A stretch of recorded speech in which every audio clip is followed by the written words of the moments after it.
Morning. আজকে একটা সুন্দর গান দিয়ে ব্লগটা শুরু করলাম। কেন জানো তো, কালকে নবনীতাদি একটা গান শোনার রিকোয়েস্ট করেছিল, কিন্তু আমরা যেহেতু ব্লগ করি, আমরা তো গান করি না, ওই জন্য আমাদেরকে এই ব্লগের মাঝে মাঝে গান দিতে হবে। আজ হচ্ছে 18 তারিখ বৃহস্পতিবার। আজকে একটা কি বলবো, একটা ভয়ানক দিন। আমার কাছে নয়, চিন্টুর কাছে। আজ থেকে ওর পরীক্ষা শুরু। কাল থেকে এমন পড়া শুরু করেছে যে ও ঘুমাতে পর্যন্ত পারছে না, এখনও পড়ছে। আর আমি যাব রান্না করতে, ফুলকপি তারপর টমেটো মশলা সব বার করে দিয়েছি, কাটাকুটি কিছু করিনি। আর মাছটাও বার করে নুন হলুদ দিয়ে মাখিয়ে রেখেছি। আজকে মাছ ভাত খাইয়ে ওকে পরীক্ষা দিয়েতে পাঠাবো। তো চলো দেখে আসি চিন্টু কি করছে। চাটা খাওয়া কমপ্লিট। এই চা খেতে খেতে এতক্ষণ ফোন দেখলাম, চিন্টুর বাবার সঙ্গে কথা বললাম, কথা বলে তারপর আমি ব্লগটা শুরু করলাম। আর চিন্টুর বাবা গেছে মুনের বাড়ি, ওদের বাড়িতে চা খাচ্ছে দেখলাম, মুনের সাথে কথা হলো। এই দেখো চিন্টু পড়ছে। ক ঘন্টা ঘুমিয়েছে রাত্রেবেলায়? মনে হয় 2 ঘন্টা ঘুমিয়েছে। অনেক রাত পর্যন্ত পড়েছে, তারপর আবার সকাল থেকে শুরু করেছে। চিন্টু পড়াশোনা করছে, ডিস্টার্ব করবো না। আর এখানে আমি সব জোগাড় করে নিয়েছি, লাইটটা জ্বালিয়ে। রান্নাঘরটা একটু অন্ধকার, অন্ধকার বলতে বাইরে কাপড় চোপড় মেলা থাকে তো। এই যে মাছে নুন হলুদ মেখে রেখেছি,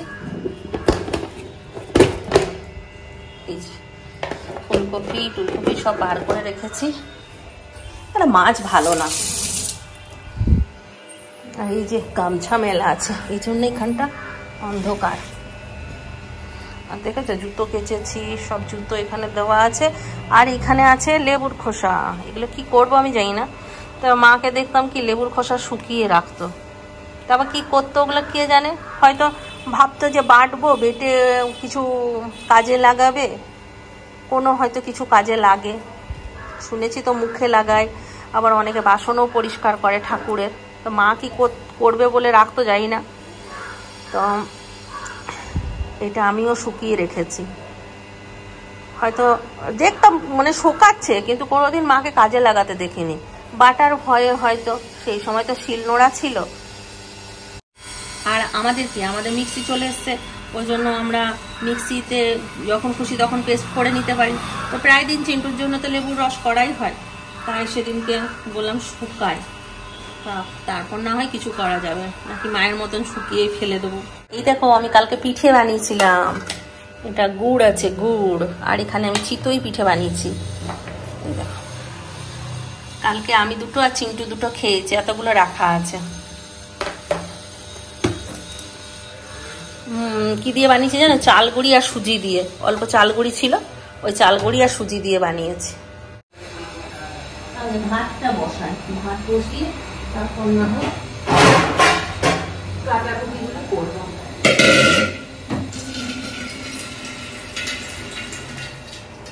একসঙ্গে 2টো পরীক্ষা হবে বলছে। মা আমি না খেয়ে গেলে কিছু হবে? আমি যদি এসে খেতাম 5টার সময়, এটা কোনোদিন হয় বলো? না খেয়ে যাবে বলছে, খুব ঘুম পায় খেয়ে গেলে।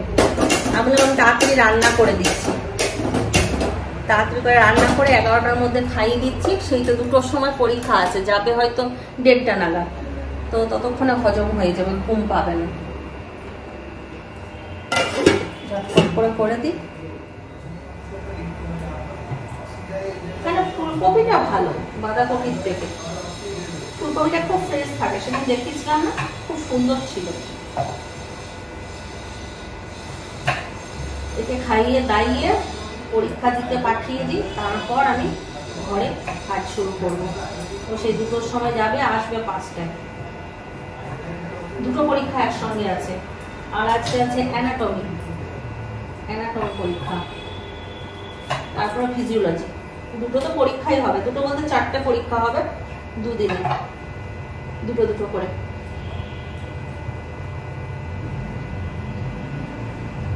কালকে চিন্টু ছিল না সারাদিন, ঘরে পড়তে গিয়েছিল বন্ধুদের সঙ্গে। আমি একা ছিলাম। আমি একা কি করবো? আলমারি গোছালাম, তারপরে ভেবেছিলাম রাত্রেবেলা ছোলা ভাজা করবো। ছোলাটা ভিজতে দিতে ভুলে গেছি। নিয়ে যখন ছোলাটা ভিজতে দিতে এলাম, তখন মনে পড়লো তাহলে একটু পিঠে বানাই। বুড়িটা আছে, কদিন পর চলে যাবো, নষ্ট হবে। নিয়ে চলে এলাম পিঠে বানাতে। পিঠেগুলো বানালাম, চিন্টু তারপরে এলো, আবার পিঠে বানালাম, আর এদিকে চা দিয়ে খাবো বলে কয়েকটা পকোড়া বানালাম। পকোড়া খেলাম, আবার চিন্টু যখন এসছে তখন ও আবার চাট নিয়ে এসছে, নিয়ে কালকে পেট ভর্তি হয়ে গেছে। বলেছিলাম পিঠেটা একটু ভালো করে খাবো।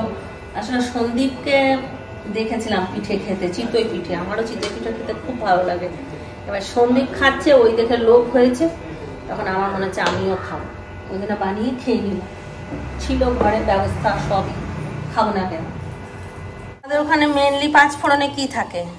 মেথি থাকে, সর্ষে থাকে, কালো জিরে থাকে, না মেথি থাকে, কালো জিরে থাকে আর মৌরি থাকে। এখানে আবার সর্ষে দিয়েছে, এই যে, আর বড় জোর ওই রাঁধুনি থাকে। আর চিন্টু বলে কি মা সর্ষেটা আমার ভালো লাগে না।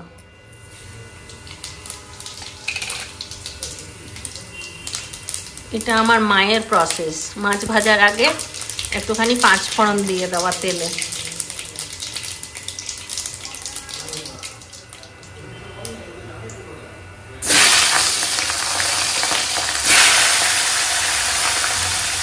মাছের মুড়োটা দিয়ে আমার মুগের ডাল খাওয়ার ইচ্ছে ছিল, কে জানে পারবো কিনা, বেশি সময় পেলে বানাবো। এখানে আমার জামবাটির খুব অভাব, বাড়ি গেলে দেখি এবারে 2-4টে জামবাটি নিয়ে আসতে হবে। এখানে আর কত কিছু কিনবো, কিন্তু খুব একটা মাছ ভালো খায় না, একটু তাই করে দিয়েছে আসলে না ভালো খাবে। ভগবান কি অবস্থা, কিছু না, শরীরে পড়ছে কিন্তু এদিকে ধ্যান আছে। সঙ্গে সঙ্গে কি হলো,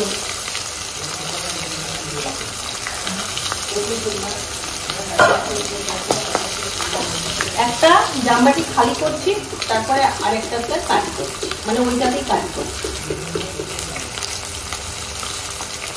পানিটা করে দিলে না ভালো হবে, দিয়ে দিই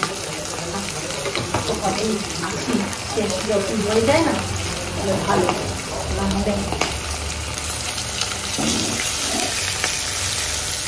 সামনে আবার রিন্টুর পরীক্ষা, কি যে করবো দুবিধায় আছি,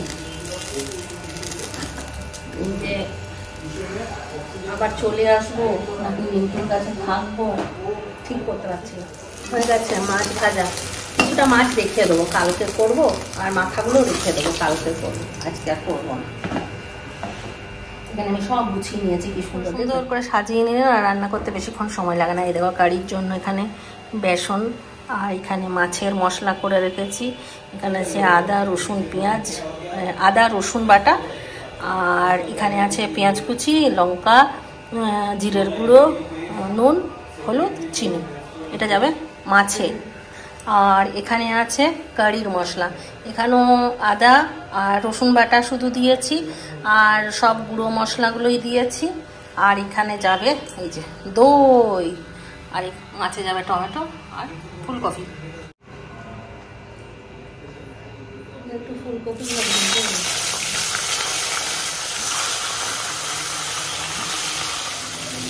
ফুলকপিগুলো লাল লাল করে না ভাজলে না ভালো লাগে, লাল লাল করে ভাজবে, কিন্তু তেলটা সব চলে গেল ফুলকপিতে, আবার তেল দিতে হবে। ভাবছি কম তেলে রান্না করবো, আর করছে না কম তেলে, কি করে হবে, তেলটা তো সব ফুলকপিতেই চলে গেল, মশলাটা ভাজবো কিসে। দিলাম পেঁয়াজ, দিয়ে দিলাম আদা রসুনের পেস্ট, দিয়ে দিই বসাবো, হয়ে যাবে মাছের ঝোল।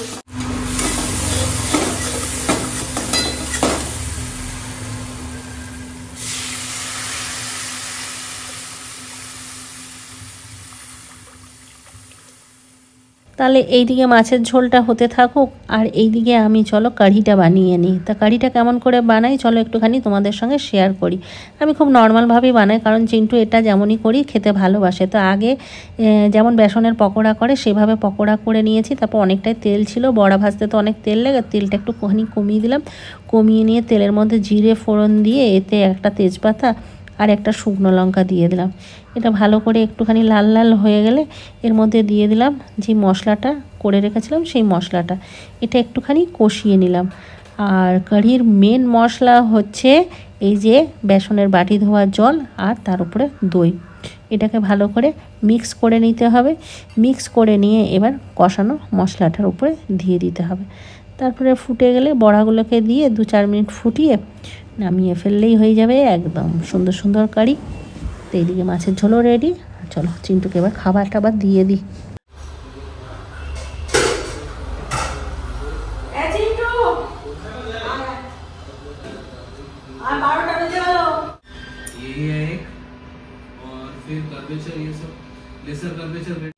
চিন্টুর খাবার বেড়ে রেখে দিয়েছি, আসছেই না। এখানে আমিও দুটো পিঠে নিয়ে এলাম, খাবো।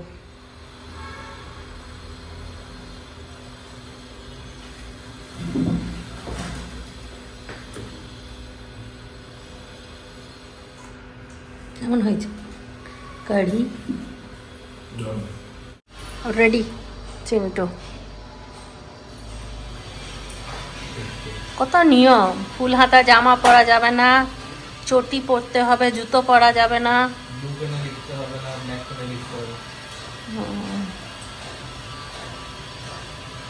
একটা বাজছে, 2টোর থেকে পরীক্ষা আরম্ভ, যেতে যেতে 10 মিনিট হবে। তাড়াতাড়ি হয়ে গেছে না? ওখানে গিয়ে সবার সঙ্গে একটুখানি বইটা খুলে একটু ডিসকাস করিস বাইরে, তারপরে হ্যাঁ এটা রেখে দিয়েছি। অনেকক্ষণ লাগবে। হ্যাঁ ছোট বোতল দেবো? ছোট বোতল কোনটাই দেবো, যেটাতে জুস দিতাম? লেবু লেবু গন্ধ করছে বোতলটা। ঠিক আছে, লেবুর জুস দিতাম তো। এটুকু জলে হবে? হ্যাঁ হ্যাঁ হ্যাঁ। Okay bye bye. ভালো করে পরীক্ষা দিবি। হ্যাঁ এই ঘড়িটা চলবে না, ডিজিটাল আছে। তাহলে অন্য পর দাঁড়া দিয়ে দাও আমাকে ছোটটা। হ্যাঁ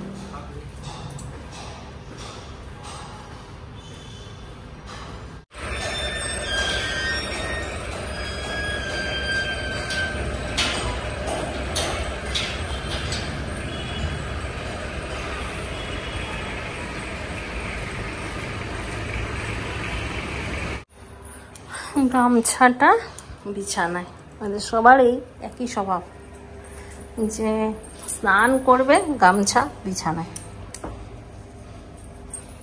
এই গেঞ্জিটা পরে যেতে চাইছিল, মানা করলাম।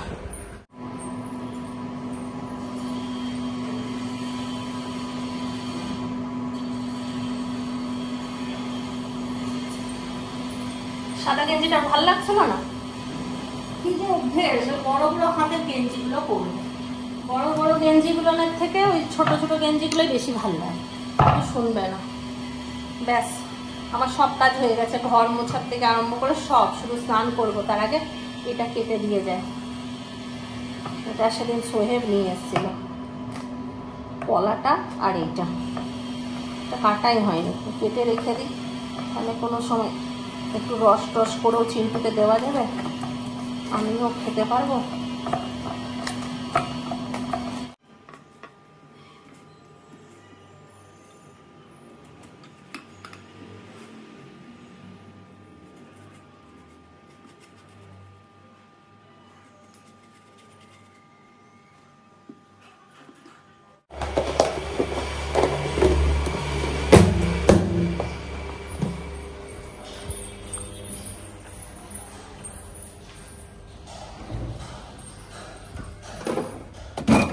পরীক্ষা চলছে,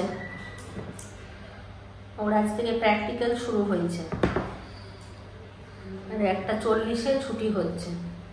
তা তাহলে আস্তে আস্তে দুটো, তারপর মাধবী কাজ করবে, তারপর ওরা খেতে বসবে। খেয়ে নি, তারপর ওদেরকে কল করবো।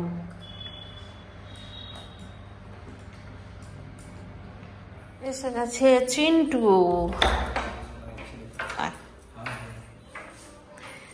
ঘড়িতে বাজছে 6:05। এত দেরি কেন করলি? তোর তো 5টায় পরীক্ষা শেষ। কি মিষ্টি কেন বলি? যেখানে মিষ্টির দাম অনেক, মিষ্টি নিস না, তাও মিষ্টি নিয়ে আসবে। সেই দিনকে একটা নিয়ে চলে এসেছিলিস, হালুয়া নাকি, ওটা এখনো একটা পড়ে আছে, খা। কি আনলি দেখি? মাইসোর পার্ক। যেটা সেদিনকে এনেছিলাম, খোয়া এনেছে, খোয়া। তুমি বলছিলে না? উফ, তুই পাগল হয়ে গেছিস? কি তোকে কে বললো? তুমি সেদিনকে বলছিলে না তোর গুঁড়ো শেষ হয়ে গেল যখন, চালের গুঁড়ো, তখন ও খোয়া নিয়ে এসে। এ কোনো মানে হয়? ছেলেটার একদম বোধ নেই। তুই একবার জিজ্ঞাসা করবি তো, তুই খাবি এটা বসে বসে। মোটু বলবি তো খোয়া নিচ্ছি, তাহলে তো বলতাম যে একটু ময়দা নিয়ে আসতে। আর ও তুই ছোলার ডাল কে আনতে বলেছে তোকে? মুগের ডাল বললাম তো, এটাই বললাম। এটা মুগের ডাল লেখা আছে। আমি জিজ্ঞেস করলাম লোকটাকে, ও বলল যে মুগের ডাল এটাই। গজব। এটা ঘুরিয়ে নিয়ে আসবি। ছোলার ডাল কে খাবে? আমি কালকে মাছের মাথা দিয়ে মুগ ডাল করবো বলেছিলাম তোকে।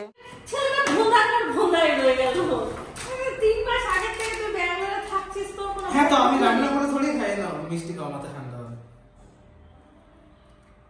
মানে আছে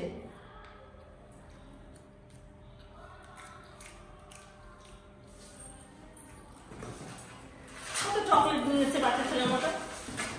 না, ওর মতো চকলেট নিয়ে এসছে। ঠিক আছে, মিষ্টি খাও। বলেছিলাম চা আর মুগের ডাল আনতে, ব্যাস আর কিচ্ছু বলিনি। মুগের ডালের বদলে ছোলার ডাল, চা পাতাটা এনেছে ঠিকই আছে। খোয়া, পিঠে বানাতে গেলে খোয়া লাগবে। মালপোয়া বলেছিলাম বানালে খোয়া যদি পাওয়া যায় তাহলে ভালো। মালপোয়া বলছি, কি বলে পাটি সাপটা। তো খোয়া তো পেয়েছে, নারকেল কোথায় পাবো? নারকেল লাগবে। নারকেল যদি না হলো বলতে পারতিস, তাহলে ময়দা বলতাম 1 প্যাকেট। জব ছেলে আছিস তুই রে। আচ্ছা, খিদে পেয়েছে, খাবি? ভাত দেবো? কি খাবি? স্মুদি বানিয়ে দেবো? স্মুদি বানিয়ে দেবো? ভাত খেয়ে গেলি, স্মুদি কোথা খেয়েছিস? না, সকালবেলায় জুস খেয়েছিলাম।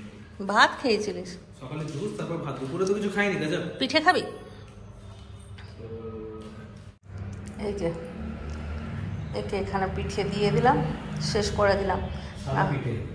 তা না হলে পিঠেগুলো নষ্ট হয়ে যাবে। 6টা ছিল, ওকে 3টে দিয়ে দিলাম। 3টে খেয়ে নিয়ে আজকে চা খাবো না।